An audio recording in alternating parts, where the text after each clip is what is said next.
You get a holiday gift and you're doing it all out of the house, and it's a little adventure. You are listening to The Alzheimer's Podcast with Mike Good of Togetherness, your number one resource for practical tips and insights, empowering you and your family to live well with Alzheimer's.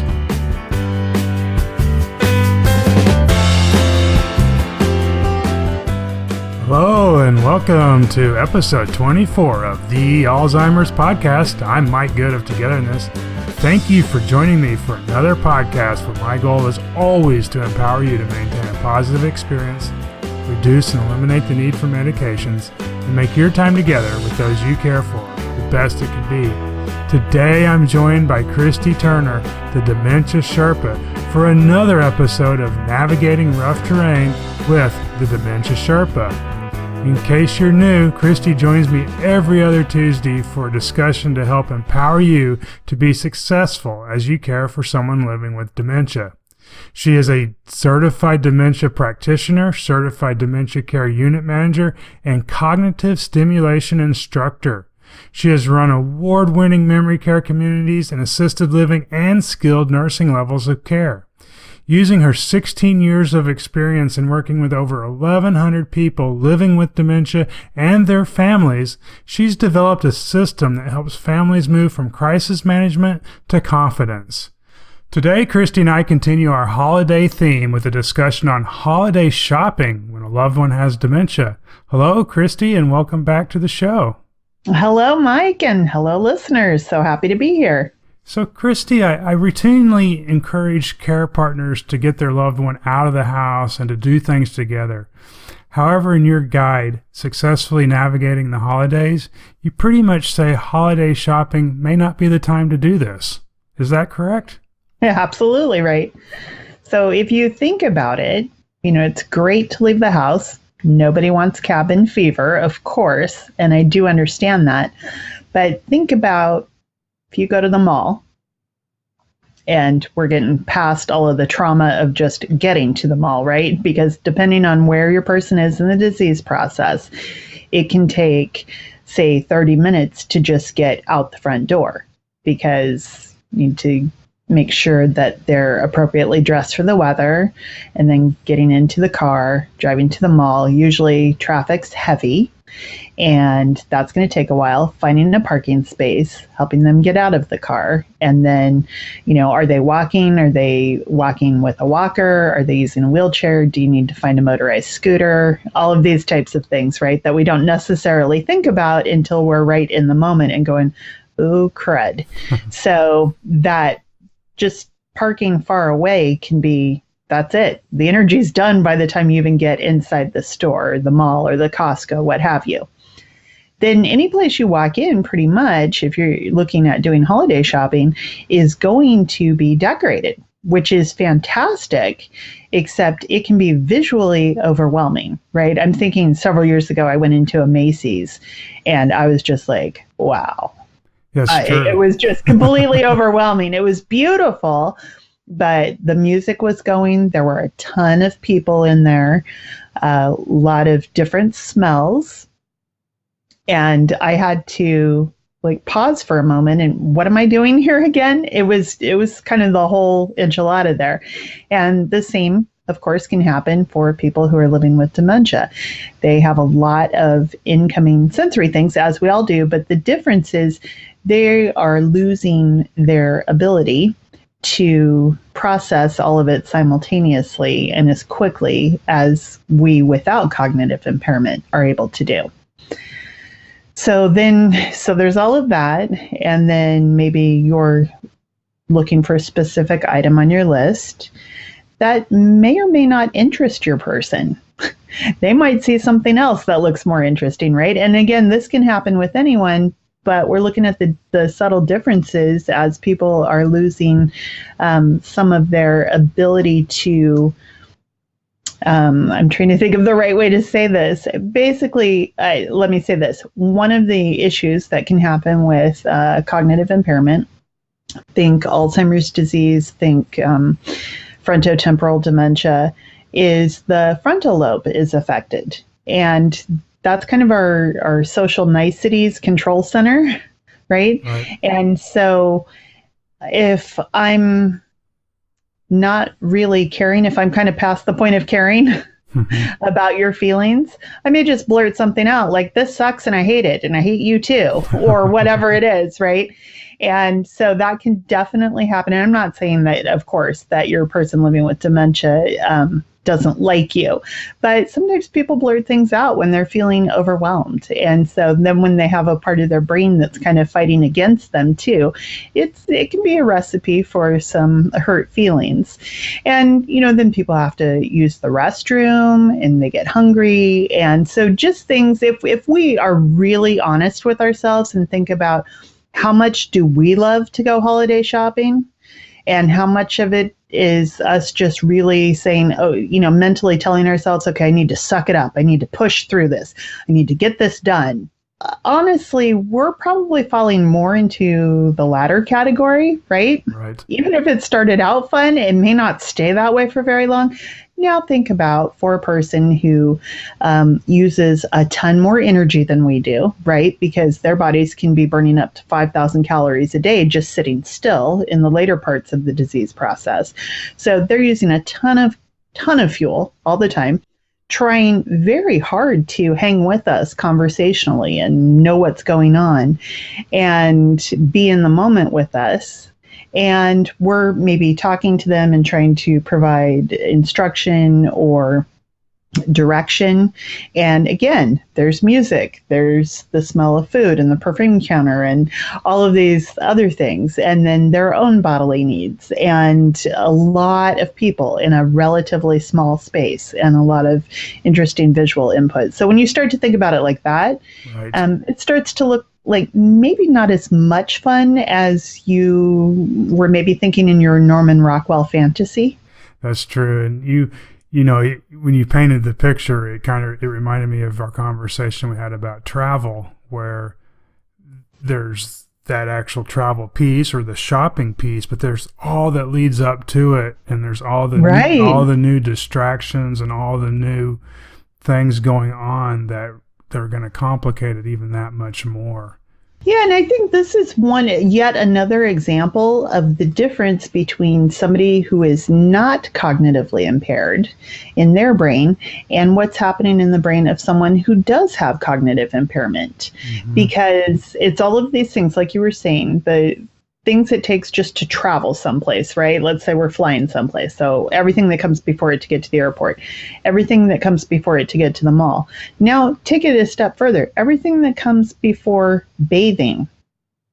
And it's just how we think. There are some things that we feel are so ingrained in us that we don't really need to think about it. If I'm waking up in the morning and I know that I'm recording a podcast with you in the afternoon, I don't need to mentally go through a checklist of every last thing I'm going to do leading up to that.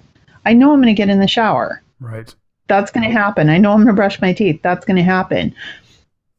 The difference, again, is people who are affected by some type of illness or condition that is causing cognitive impairment. Everything needs to be broken down more. We can't just take things for granted. And so when we really think about just the process of taking a shower, that's pretty complicated, right? We have to get into the bathroom, take off clothes, take off shoes, make sure the water temperature is right. Is there a towel there? What are, the soap, the shampoo, all of that kind of stuff. And so it's no different when we're leaving the house to go shopping or whatever. I personally tend to think Costco is one of the biggest offenders. I love Costco. Love it. But this time of year especially, you end up way in the back 40 for parking, right? Right. There typically are not nearly enough motorized scooters, or if there is one available, it's, the battery is dead because somebody else has had it. There's so much going on. The lines are so long. Well, I can tell you that even for me, if my wife drags me out to go shopping, we'll say at the mall, which is typically means clothes shopping, I'll probably end up pouting. I'll probably end up snapping at her more than once. And it's just not a good experience for me, and I will drag my feet and not be happy. Then if you couple that in with, okay, we've got to figure out how to get into the parking lot. We got to find parking. Like you said, the back 40, we've got to get in there and find what we want and then stand in lines for that. I doubt anyone's been able to drag me out holiday shopping in the last 15 years or so. Especially since Amazon came to. That's what I started to say, especially since Amazon. Remember, Amazon is your friend, yep. Right? Yep. And so and I understand too that people want to honor traditions right. that they've had. So if holiday shopping was something that you always did with your mom and you guys enjoyed it, sit her down next to you, put the laptop on your lap and sit down together and look through the items that are available on Amazon. What do you think about this, Mom? People can still enjoy pictures. You can have a much more pleasant experience in all likelihood doing that than going through, leaving the house to go through everything. And I know, like where you live in California, weather's not that big a deal. Right, Mike? Right. But where I live, like today, we're super excited because it's going to be, I think it's going to be 58 today, and which is awesome. Right, But it's currently 52, I think, and wow. and it stopped. No, it's 54, and it's the rain has kind of let up a little bit. But, and I know there are people listening right now who are like, 54, I wish, that sounds so balmy. So there's all of that too, depending on where you live, what kind of experience is this going to be? And then sometimes this is true too. It's just unavoidable. Whatever it is that you want or that must-have thing, it just isn't available online. Or you just are really certain that I have no idea what I'm talking about and it's going to be a blast. So in those situations, you can still mitigate some factors that would make for an unpleasant experience. So, for example, go right when a store opens, or go when people who are working are less likely to be there. So avoid after 5 p.m., avoid lunchtime, right? So if you can be there, and most stores will extend their hours. So if you can do, say, the 9 a.m. at Target, that's probably going to be a little bit better than the 6 p.m. at Target.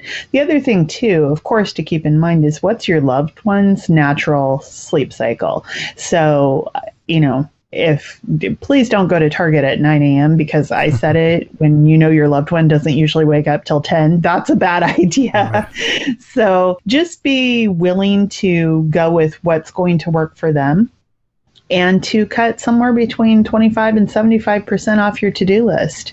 I know it's true because sometimes we struggle to get out the door and to get our loved one out the door, and we feel like, okay, well, it took an hour just to make it out of the driveway, so I'm going to make this trip worthwhile. Get my money's worth. Yep. Exactly. And so that's where I always go back to, do you want to be right or do you want to be happy?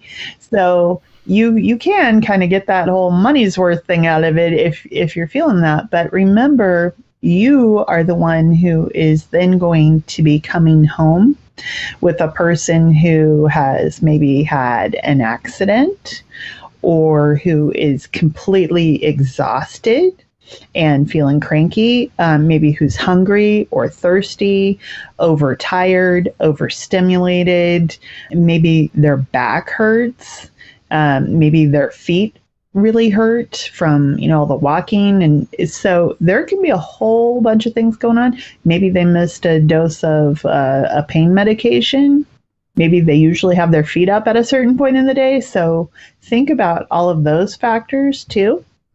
Right. When you're weighing, what would you like to, the environment of your home, how would you like that to be when you're finished with this excursion? So beginning with the end in mind and working backwards can really help you plan out what you want to do and how you want to manage holiday shopping. Yeah, so what I used to do to mitigate it before online shopping was my savior, is I would go literally maybe even before Thanksgiving sometimes for Christmas shopping. And so I would never wait till the last week. And I would go to stores that were more of your mom and pop or your smaller stores that maybe were in a strip mall or something, but not your big mall that's going to have thousands of people going crazy in it. I love that. I think that's a great idea. And also, small business owners, I think, really love that idea too. Yeah, definitely. please support them. Shop local. Exactly. But I think that's a great idea. Another thing to consider is if you have your loved one living at home with you, you have an amazing opportunity to do something really special for the rest of your family. And that is start pulling out your phone. And it's not too late. Even after you finish listening to this episode, you can still do this. Pull out your phone and start having a conversation, but just use the record app on your phone. Ask your parent or your partner about some special memories or their recollections or some things you didn't know. Maybe they'll have the answer, maybe they won't. Of course, we don't want this to turn into a quiz show episode, but you could, bring out the photo album and say, yeah, I really love this picture. I remember when it was taken, how happy I felt because we were together and it was really special because it was Grandma and Grandpa's anniversary, whatever it is. Mm-hmm. And then give them some time to come back with their recollections of it. Or, and don't forget that sometimes it takes people's brain a little bit longer to warm up. I call it warming up. And so they might tell a story. They might kind of not seem that engaged, but then the more you start talking, then it's kind of like sparking some things. Those memories are flowing a little bit more.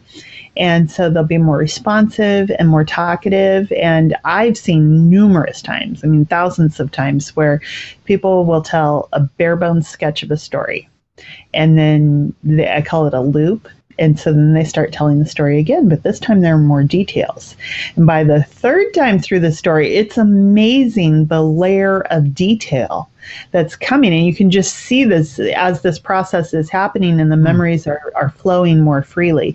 And so that's a great opportunity to be able to not only get those stories down, but when you're recording it on your phone, you're recording your loved one's voice. And I promise you, unfortunately from personal experience, but future you is already so grateful that you thought to do this right now, because there will come a day when the sound of your loved one's voice will be worth more than any amount of money in the world. That's a very, very interesting, the loop thought thing you talked about is very interesting to hear about. I hadn't realized that. Yeah, I think sometimes we give up a little bit too soon, or some people who don't necessarily know any better, or maybe are kind of at the end of their tether at that moment in time will say, oh, I've already heard that one, and not be open to the possibilities of what other nuances and details. I'm going to go back to shopping a little bit. I was thinking about different types of stores and shopping experiences. And another one we haven't talked about really is the grocery shopping for the meal. That seems to me like that could be a good opportunity to include a loved one who the tradition maybe was for to cook the meal or to help prepare the meal. Maybe that we could include them in the grocery shopping, which wouldn't be as chaotic, if you will, as the gift shopping. As long as you're staying out of Costco, yes. Right. Grocery shopping is actually one of my favorites, and I may be a little bit biased because years ago, when I was in my early 20s, I worked in a grocery store. I worked in the produce department. So I will give you this handy tip. Stay out of the produce department on Wednesday night. The Wednesday night before Thanksgiving is not a place you want to be, okay? Right. It's ugly. But grocery store is fantastic because, number one, usually the motorized scooters are fairly plentiful and they're very good about keeping them charged. That's number one. Number two, people kind of tend to get out of your way when you have someone in a motorized scooter with you, because the aisles are not super wide, right? So you kind of run the show. You're running your own program then. So you don't have to worry in that sense about people getting tired or getting jostled in the crush. a great reminiscence, exactly like you said, Mike, Right. about, what we used to cook or how we used to do it, that kind of thing. And another thing, which is often overlooked, but, most grocery stores now sell gift cards. So okay. you can do some holiday shopping there too. I'm thinking of a big chain we have in the Pacific Northwest is Fred Meyer, and I believe it's called Kroger in other parts of the country. And so you can buy gift cards, and usually, and this is true of Safeway and Bonds too, where you buy a gift card in the holiday season and they give you double or quadruple gas points. Oh, right. When you buy gift cards. So we love those gas points. Yeah. You get some gas points on your loyalty card there, and you get a holiday gift, and you're doing it all out of the house, and it's a little adventure. So I love the grocery store for that very reason, because there are just so many things you can do there, and I think it's just generally a better and more familiar experience for a person who's living with dementia, because I think most people, and I'm sure there's a fashionista out there somewhere who's telling me I'm wrong, but most people don't go to the mall at least once a week. But most people do go to the grocery store and have gone to the grocery store at least once a week for most of their lives. So it's a safe, familiar place for people. That's true. And, so in your guide, Christy, you talk about avoiding meltdowns, and I use the term chaos or crises, but I think you also talk about having backup plans in case things or when things do go wrong. Can you maybe share with our listeners more about what you're talking about for having backup plans for maybe unexpected scenarios, I think is how you said it? Yeah, I think one thing that's really important, I'll share too, because I know we never have as much time as I think we should on these shows. But one that's really important is, I call it having a go bag. Okay. And so when you have a change of clothes and incontinent products in there, and also a change of socks and shoes, trust me on that one. Okay. Right. That's really important. So just kind of have that at all times, have it in the car, have it with you, take it into whatever store with you, just in case, because stuff happens, right? And it could be that somebody this is the day where they didn't know it was coming and it happened. Sometimes we eat food that doesn't agree with us. Sometimes we completely understand what needs to happen, and like we are banging on the door of the bathroom, but there's somebody else in there, or it's out of order, or whatever the case may be. So that's just a really good, solid, practical backup plan. The other thing, and this is, I think, more what we're talking about specific to the holiday season, is there are more people out. It can feel more overwhelming for all of us involved. And so what we need to do is be very clear in our mindset that if we need to bail on the situation, that's what we're doing. And that means you may have just spent an hour filling your cart with all kinds of stuff, but your person is showing signs of distress, showing signs like clasping their hands repeatedly, rubbing their hands together, pacing, it's called subvocalizing. And so it's where people might be doing something like under their breath, right? A little growl, or repeating words, but it's just kind of under their breath is how we usually think of it. Maybe getting too close to other people in line, getting a little snappy with you, or kind of swatting out at you, any of those signs, and especially if they're in combination, it is time to bail. You have to be willing to walk away from your cart, abandon it, because those signs right there tell you that this is imminent, and you're probably not going to make it to the car before it happens, but this is your best shot of just saying, you know what? I think this is just too much for us, Mom. We're out of here. Come on, let's go. And boom, just go. Right. You got to definitely pay attention to body language and how things are going, and be in tune with that. I can see that. You do. Yeah. Yeah. Being in tune. I like how you put that. Just being very aware of your person, being in tune, and when you're starting to see those signs, it's time to go. And certainly you can roll the dice and hope for the best and cross your fingers. In my experience, this always ends the same way. So I would strongly encourage abandoning the cart and getting out of there as quickly as possible, and then just offering reassurance. I'm sorry, I think this is just too much. Let's get out of here. Don't blame someone. Don't put the blame on someone. Like, I can see you're getting so worked up and we need to get out of here. That's not going to help anything, right? Right. Likewise, saying, Dad, you just need to relax. And I think we've talked about this before, Mike, but people typically do not respond well to hearing the words relax, right, or calm down, or chill out, right, or any of those things. And it's a weird little human tick that we have, that when we see someone who's getting upset, we throw out the least useful words, words that are guaranteed to throw, gas on the bonfire.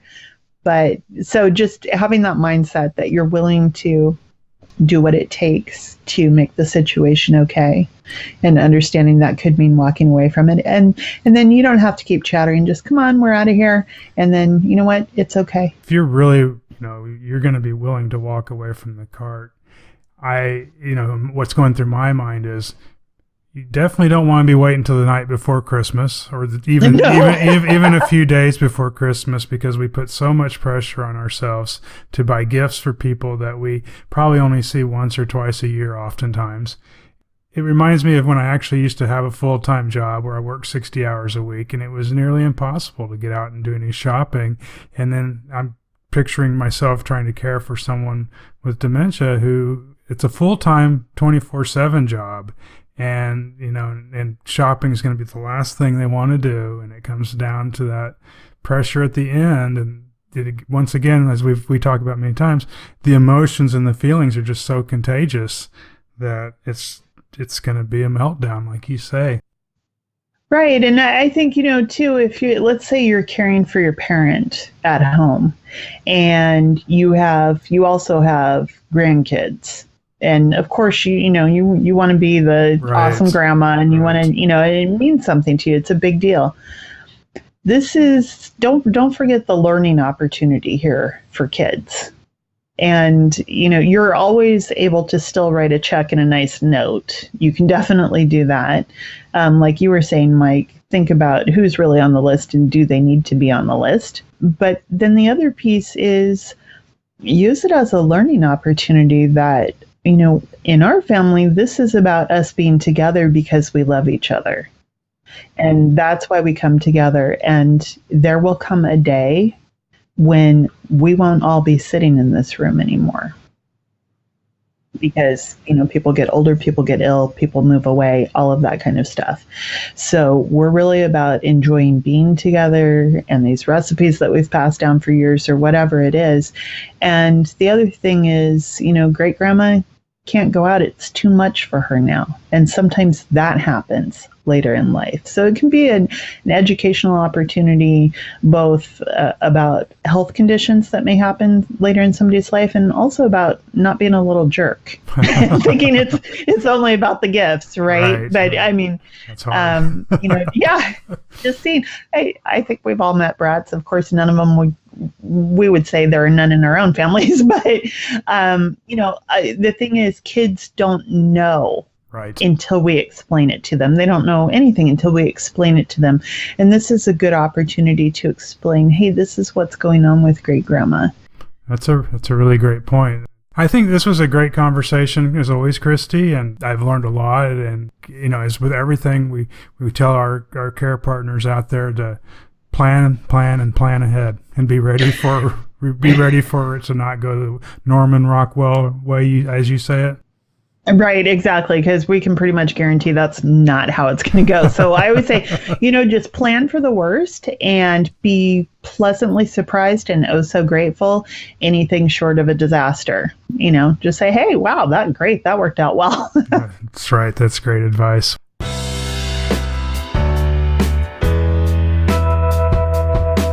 That does conclude our conversation, Christy. So thank you again for joining me. Thank you.